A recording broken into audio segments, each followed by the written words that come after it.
Assalomu alaykum qadrdon muxlis. Siz bilan siz bilgan va kutgan kanal Turfoli. Belta agentligining axborotiga ko'ra, Belarus Xavfsizlik kengashi davlat kotibi Aleksandr Volfovich 21-may kuni kutilmagan bayonot bilan chiqqan. Uni aytishicha, Litva hukumati Ukraina dronlarini Rossiya hududlariga zarba berish uchun o'z havo hududini rasman ochib bergan. Aleksandr Volfovichga ko'ra, Litva rahbariyati Ukrainaga Rossiya Federatsiyasi hududlariga zarba berish uchun o'z havo chegarasini ochib bergan va Kiyev dronlarini uchib o'tishiga ruxsat bergan. Endi esa Rossiya Federatsiyasi va Belarus Respublikasini ularga tahdid solayotganlikda ayblamoqda. Volfovichning so'zlariga ko'ra, Litva Yevropa Ittifoqi va NATO a'zosi sifatida nazariy jihatdan har tomonlama himoyalangan bo'lishi kerak. Ammo bu uning hududiga kirib kelayotgan dronlardan himoya qila olmayapti. Belarus Xavfsizlik kengashi davlat kotibi Aleksandr Volfovich shuningdek, Boltiqbo'yi Respublikasi hokimiyati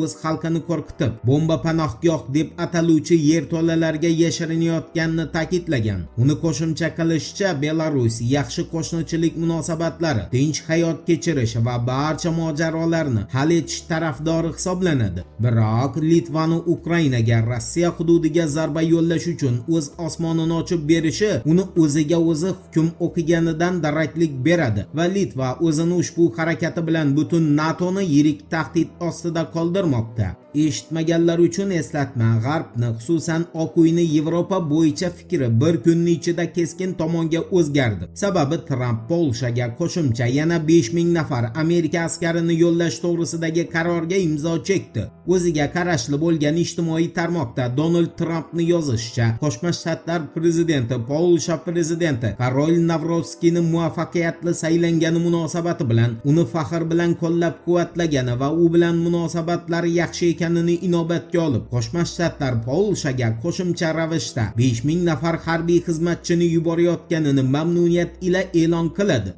Rech Pospolita agentligining so'nggi statistikasiga ko'ra, Polshada ayni paytda Amerika Qo'shma Shtatlarining 10 ga yaqin askari bor va Tramp yo'llayotgan askarlar bilan hisoblaganda bundan keyin Polsha hududida 15000 nafardan ortiq Amerika harbiysi harakat qiladi.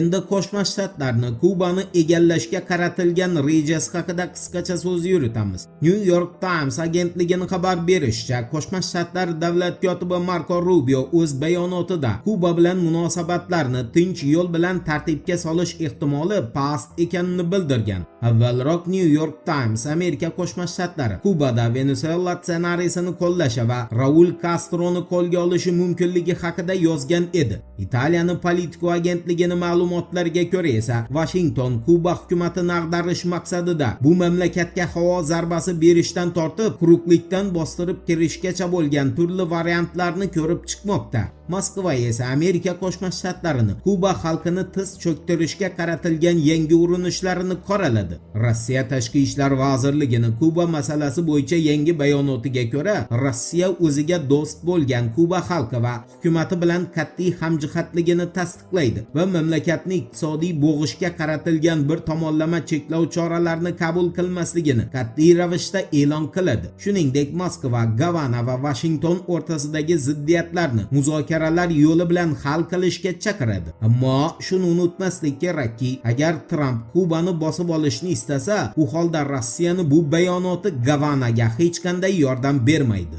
Endi Bryussel tomonidan Kiyevga qo'yilgan yangi talab bilan bog'liq axborotga o'tamiz. Diqqat bilan eshiting. Germaniyaning Die Welt agentligining shov-shuvli axborotiga ko'ra, Yevropa Ittifoqi Zelenskiyga a'zolik bo'yicha yangi talab qo'ygan. Unga ko'ra, agar Ukraina Yevropa Ittifoqiga a'zo bo'lish istiqbolini saqlab qolmoqchi bo'lsa, u o'zini korrupsiya mojarosini qayta tekshirishi kerak. Die Weltning urg'u berishicha, Yevropa davlatlari rahbarlari Ukrainadagi korrupsiya hokimiyatni yuqori doiralariga qay darajada chuqur kirib borganini aniqlash zarur degan umumiy xulosaga kelgan. Nashrning ma'lumotiga ko'ra, Zelenskiy ofisi rahbari Andrey Yermak iste'foga chiqqandan so'ng Friedrich Merz shaxsan Vladimir Zelenskiy bilan bog'lanib, unga bu vaziyat mamlakat muhim tanlov oldida qoldirganini tushuntirgan. Xuddi shunday mazmundagi signal Zelenskiyga Emmanuel Macron, Keir Starmer va Ursula von der Leyen tomonidan ham berilgan. Bu degani Vladimirlarning kenjasi Ukrainani Yevropa ittifoqi tarkibida ko'rishni istasa, Kiyev tepasidagi barcha poraxo'rlarni qamoqqa olish kerak degan gapdir.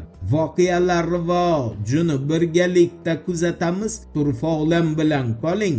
Siz kutgan kerakli ma'lumotlar hali oldinda.